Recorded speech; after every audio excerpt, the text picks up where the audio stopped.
dedicated to Lord Ganesha. We know Ganesha as Ajam Nirvikalpam,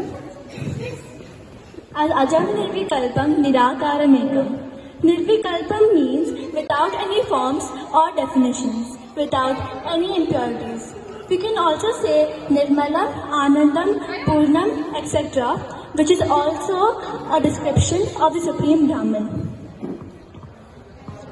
Ajam Nirvikalpam Nirakaramekam Niranandamanandam Advaita Purnam Param Nirgunam Nirvishesham Niriham Parabrahmarupam Ganesham Bhajema Gunatitamanam Chidanandarupam Chidabhasatam Sarvagam Jnanagamyam Munideyamatasharupam Paresham Parabrahmarupam Ganesham Bhajema Jagatkaranam Karanajnanarupam Suradim Sukhadim Gunesham Ganesham Jagatvyapinam Vishwamandam Suresham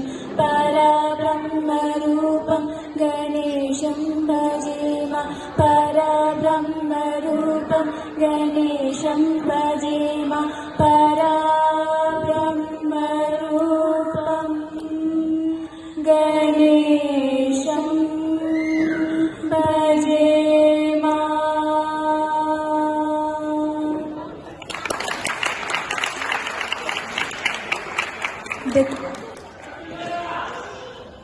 The Kalbhairav Ashtakam is a Sanskrit hymn written by Adi Shankaracharya.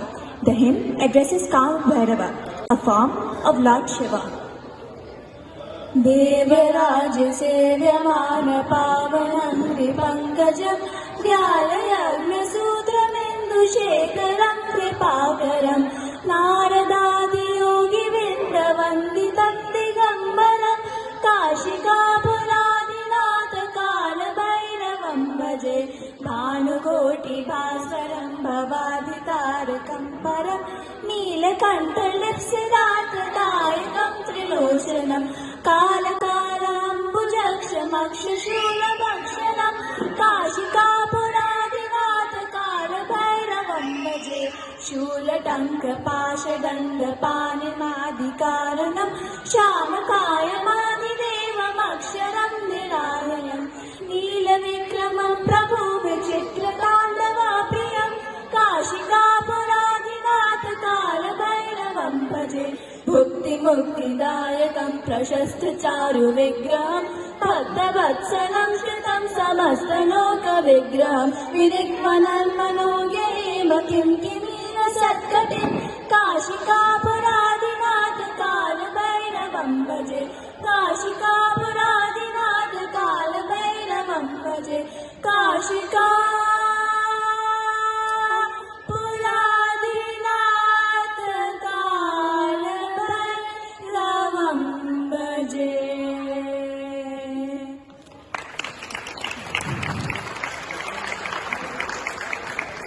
Aigiri Nandini is a very popular devotional stotra of Goddess Durga Devi. It is also known as Mahishasura Mardini Stotra or Mahishasura Mardini Sloka. It is written by Guru Adi Shankaracharya.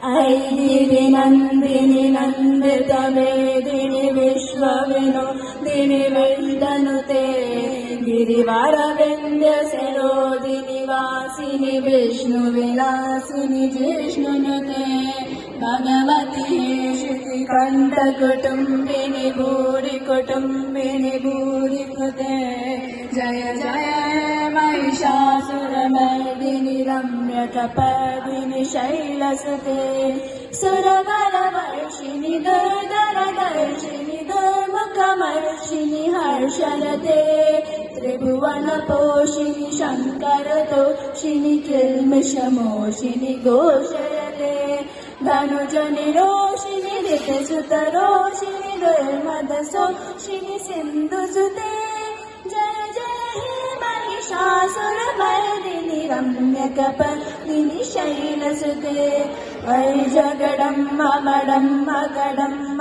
वनप्रियवासिनि आसरते शिखरशिरोमणि तुङ्ग Himalaya शृङ्ग निजालय मध्यगते मधुमधुरे मधुकैटभञ्जिनि